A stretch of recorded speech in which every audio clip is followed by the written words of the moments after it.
So if I may ask, so we talk about gospel proclamation. The trend that I'm seeing in missions usually is one of taking the gospel, the message of the gospel, and leaving it with people for them to actually accept that within their culture. Is it only that, or is it something beyond just proclaiming the gospel? What I mean is that how do we understand that in light of the fact that we are called to disciple the nation? Is it merely sharing the message of the gospel, or does it need to be translated into the culture itself? And cultures need to be transformed as well. I'm going to start with that. I know Matthew 28, right? It's famous for the Great Commission. Yeah. Jesus said, all authority in heaven and on earth has been given to me. So now, therefore, go into all nations, making disciples of all nations, baptizing them in the name of the Father, Son, and Holy Spirit. And I will be with you till the end of the age, right? So that's where we get the Great Commission. And in some of the Gospels, it does talk about proclaiming that gospel to the nations. It's interesting. I don't know exactly where, you might know, when the focus became on saving souls. And some of our good friends would mention that, how evangelicals today have been really good about saving souls, and then we've lost the nation. Right? So at least I know in the ESV translation and other reputable translations, it is nations, right? The Greek says ethne, which is plural of nations. The way I understand it, they could have said, it's all about saving people or saving souls. But when you say saving nations, that's implied already, that obviously you will be saving souls. And of course, God does the saving. But the way and even I believe in Luke, it talks about like redeeming nations or something like that, to that effect. The way I see that, which is missed by the church today, is it's more than just saving souls. I believe that includes institutions, that includes government, that includes local municipalities. I believe that we should be thinking along those lines. That's number one. Number two, the missiologist Ralph Winter did emphasize, I think in one of the conferences back in the 90s, he wrote this paper, and I think churches followed his lead. I think he's right on that, in that we should understand nations as people groups. So as you know, right, like a people group is not just like, let's say, the nation of the Philippines or the nation of Korea, but it's a large grouping of people that share common customs and language and just a way of living. So let's say in the Philippines, there are actually different dialects, and there's different ways that people behave and act. So those would be people groups. Nation is basically a collection of people groups. There you go. That's a good way of putting it. Right. So I think just with regards to missions, focusing merely on people groups based on language would do more disservice than good, in terms of, if we are only focusing on a certain people group based on language, then we may not be entertaining the questions of politics, law, transforming the laws of the land, transforming the educational system of the land. So I think if we look at the early missionaries, including William Carey, who came to India, he came in, he was not merely trying to reach one people group with the missions. What he was doing was looking at the whole collection of people groups in a region, giving them certain boundaries within which they would exist, and transforming the laws, transforming some of the ways in which people understood certain cultural values and things like that, getting involved in politics, getting involved in setting up institutions. So I think that shift needs to happen. The idea of proclamation to a specific people group on the basis of their language alone, I think it is very limiting when it comes to missions. But would you say that would be a better move toward discipling the nations than let's just say, in our common language in the church, witnessing down the street? I mean that's good too. Yeah. But that's not exactly what Jesus said in Matthew 28, right? Yes. But that includes that as well. But I think the church has lost that impetus of focusing on nations. Correct, exactly. And I think transformation would be always bottom up. But I think it's not either or. We do talk about this quite Yeah. often. And churches need to also focus on the fact that much of what we do or public behavior is also informed in terms of certain laws that comes from top down. It translates into people. So transformation is not either or, but I think both, top down as well as bottom up. Yeah. Well, I mean, I want to go to this sort of like the initial question was like proclamation of the gospel. And Yeah. what you have to ask is, what is the gospel? Like, oh, it's the good news. But like good news of what? And right when you get to that point, you already are now having to distinguish between custom and morality, right? Because we think it's the good news that you can save from your sins, which is something concerning evil. Yeah. And so you have to be able to have that distinction between what constitutes morality and what constitutes custom. And so the church cannot fall victim to the colonialism concept because the colonial concept fuses morality with custom. It's the same thing. Morality is a custom. Yeah. And when that custom overtakes another custom, that is the sort of imperialism of colonialism, so the knife's edge, so to speak.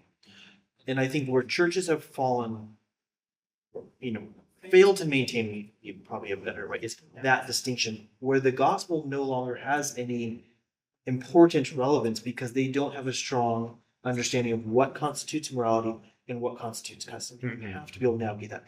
Laws are a perfect example because laws inherently need to be able to distinguish between custom and morality. And in some cases, they pass laws to stop certain customs because those customs are a violation of morality. And so that's if I'm hearing you correctly, are you actually making a sharp distinction between morality and customs? Because could you have morality within customs?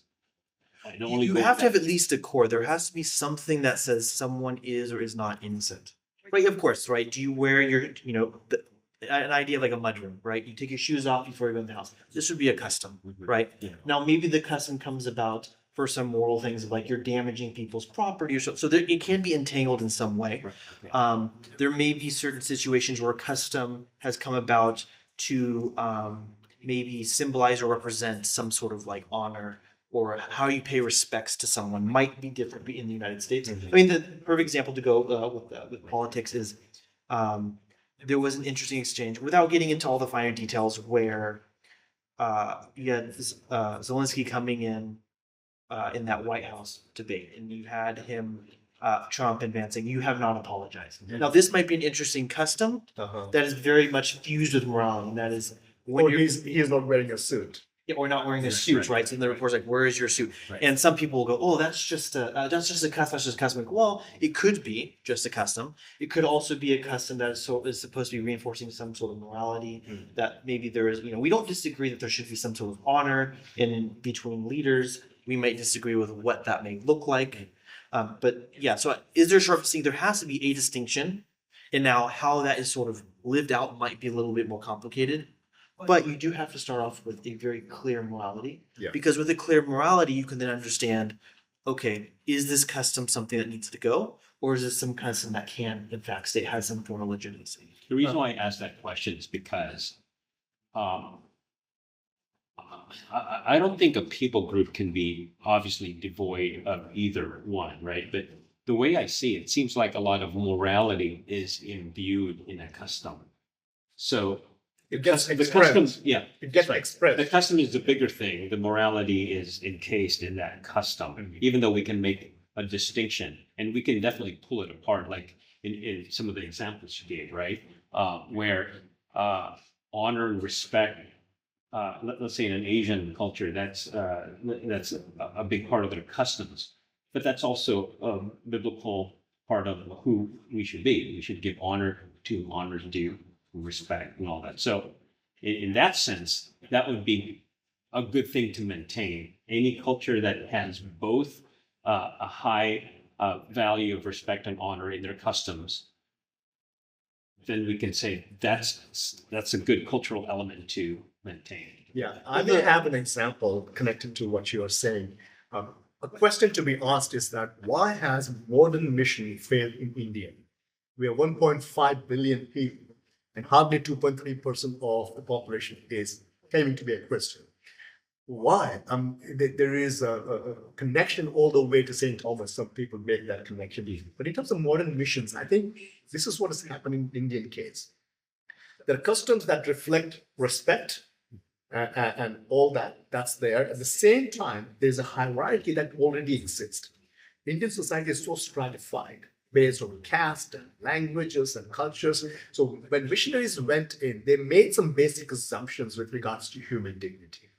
They went in from a Christian perspective with this built-in idea that we all are created equal, right, in the image of God. So we have equal worth and intrinsic values. They went in bringing the gospel, the message of the gospel, to a people who were so divided. They had inherited that, right? It's been deep in the culture, in the customs and everything. They went in. When all the while missionaries were talking about equal dignity, they were thinking about respect. The idea of acquired dignity, that you have to acquire respect. You have to be of certain caste, certain education, certain this and that. So that's why they were not able to translate that into culture the way it should have, the way it was happening in the Western world. Yeah. So I think that's the basic underlying thing. So this is a good segue to my next question. So when it comes to our mission to the world today, how much time should we be involving in pre-evangelism, touching on building the very basic foundation that is necessary before we bring the message that we want to translate into that culture? I'll start with that. For sure, I think that's prerequisite to evangelism. My position, I know some people will say, I have good friends who say, well, the gospel in itself is powerful. Like literally the words you speak is powerful. And I can see some of that happening, but also God told us to be wise. And we see a lot of the early apostles contextualize the message as, let's say, I know before you in the past, you and I spoke, and you offered this good example between Acts 2 and Acts 17.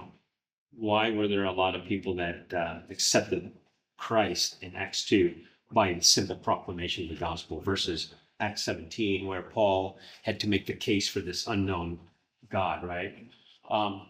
So I think for me, my approach would be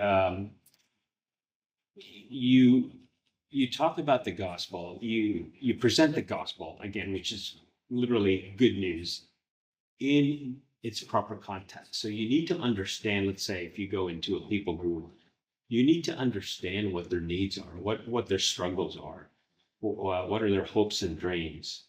And then you get into that and offer them the gospel, which ultimately leads to Jesus. I think that's the end goal, is introducing them to Jesus, who is the one who will forgive us of our sins, because ultimately that's what people are searching for. Mm-hmm. So long answer to saying yes, I think pre-evangelism, or knowing the context in which you are sharing the gospel, is important. So let's talk about some strategies. Yeah. If there's a church, go ahead. Okay, let me just jump in just real quick before we go into strategies, because the pre-evangelism is an interesting. You don't want to break it off too much from like almost like a step 1, step 2, and this is why I want to harp back on this morality bit, right? Morality has in its nature a very abstract component, mm-hmm. right? You can say love your neighbor as yourself. That's a very abstract. I wouldn't say necessarily ephemeral, but it's hard to grasp exactly what that means until it is actually applied, and that's what custom builds. Mm-hmm. What custom does is it facilitates generally a sort of a generally recognizable means to do something. So for let's say like I had high school students be like, Valentine's Day, you need to get a little rose, and you need to go across the room and give a girl a rose. Now that is manifesting a particular moral value in a custom that could have been different. You could have picked something else. You could pick a piece of chocolate or something, right? Dances are a perfect example. Like, okay, it is a good thing for guys to know how to interact with girls in some sort of fun, intimate way, but there has to be a way in which you can sort of like have that expectation of like what you need to do and how you're going. It's very stilted, right? Customs can sometimes be very stilted. A lot of people complain, oh, it's not genuine morality. It's just a stilted, process in which, yes, it's exactly what it is. And it facilitates those conversations. I say that because if you have a good view of morality, the customs will change. You need to be able to make that division, Why is that important? When we're talking about, for example, you said with missionaries going to India, there could have been a mistake in which they came in and said, oh, we believe in fundamental human equality. How we have solved this in modern Europe is doing these sorts of things. Yeah. And now your customs need to change to fit that mold. When that is not entirely true about the history of Europe. They had their noble class. They had their aristocratic class. They had their divine right monarchy. There are a lot of similarities if you go all the way back to the Aristotelian ethics, to the, you know, the Confucius analects, and reading through those. There's similar things going on, and the question is how you divide that. Instead of going in and attacking the customs, you can re-inherit the customs through a fundamental moral shift. And I think that's what the missionaries should be doing, is having a very sophisticated understanding of moral values. You should be able to start with the 10 Commandments. And, you know, this is a very fundamental moral view. And then try to use the lessons of the Old Testament and go, okay, when does a custom violate a moral value? And it is very, I wouldn't say it happens in very egregious ways, but it gives you some leeway to show that cultures can flourish with their customs when those moral values are sort of modified or reinvigorated with something that is much more like holistic to the Christian view, who believes in this universal morality. And it needs to be offered in the context of India, for example, because it's so divided.